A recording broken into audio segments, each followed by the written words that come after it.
ایک بڑا عجیب حدیث کے اندر واقع آتا ہے کہ ایک یہودی مدینے سے ملک شام گیا تجارت کر، تو شام میں ایک بچہ بکتا ہوا اس نے خریدا۔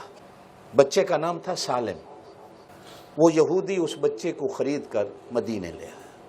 بچے کا نام یاد رکھنا، کیا کہا؟ سالم۔ مدینے میں آ کر اس نے منڈی کے اندر بچے کو بھی بیچنا چاہا، جیسے اس زمانے میں تھا، تو کئی دن تک اس بچے کا خریدار کوئی نہیں آیا۔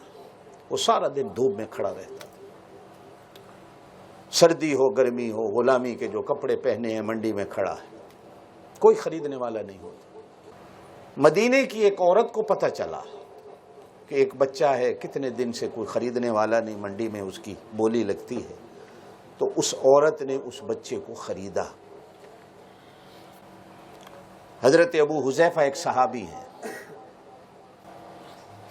یہ مکے سے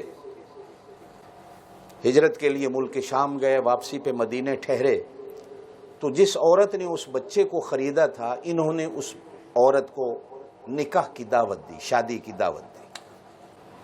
اس عورت نے شادی کی دعوت کو قبول کیا۔ اب یہ بچہ اس عورت کے ساتھ اور اس صحابی کے ساتھ مکے آ گیا۔ بچے کا نام تھا سالم۔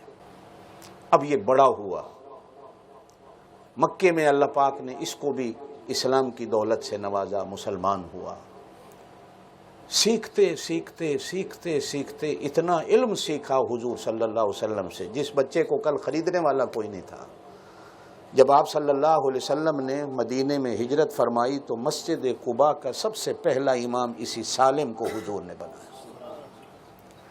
صحابہ حیران تھے کہ کل یہ مکے مدینے کی گلی میں کھڑا بک رہا تھا، اسے خریدنے والا کوئی نہیں تھا، لیکن قرآن نے، صحبت نبی نے، علم نے، دین نے اسے اتنا قیمتی بنایا کہ آپ صلی اللہ علیہ وسلم نے مسجد قباء، جو اسلام کی پہلی مسجد ہے مدینے میں بنائی جاتی ہے، تو اس غلام زادے کو حضور صلی اللہ علیہ وسلم نے مدینے میں امام بنایا۔ اور ایک اور حدیث آتی ہے ابو داود شریف کے اندر، آپ صلی اللہ علیہ وسلم نے ارشاد فرمایا کہ میں جب سالم سے قرآن سنتا ہوں تو اللہ کی قسم ایسے لگتا ہے کہ جیسے قرآن اس کے سینے پر اللہ کی طرف سے اترتا ہے۔ یہ حضور کے الفاظ ہیں۔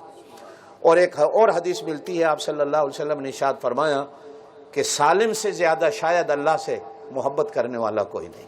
پھر جب حضرت عمر رضی اللہ تعالیٰ عنہ کا زمانہ خلافت آتا ہے تو یہ مدینے کے فقہاء میں سے سب سے بڑا فقیہ تھا، مدینے کے مفتیوں میں سب سے بڑا مفتی تھا، کہ لوگ کہا کرتے تھے سالم مولا ابی حذیفہ، کہ یہ مسئلہ اس سالم نے کیا ہے جو ابی حذیفہ کا غلام تھا۔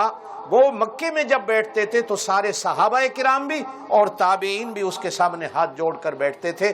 کل تک جس بچے کو خریدنے والا کوئی نہیں ہوتا تھا، قرآن نے اس بچے کو ایسا اٹھایا، جو حضور صلی اللہ علیہ وسلم کا ایک فرمان ملتا ہے کہ قرآن اللہ کا ایسا کلام ہے جو کسی کو ایسا اٹھاتا ہے تو آسمانوں سے بھی اوپر لے جاتا ہے، اور اگر قرآن کسی کو گرا دے تو پھر وہ ایسا گرتا ہے کہ اس کا نام لینے والا کوئی نہیں۔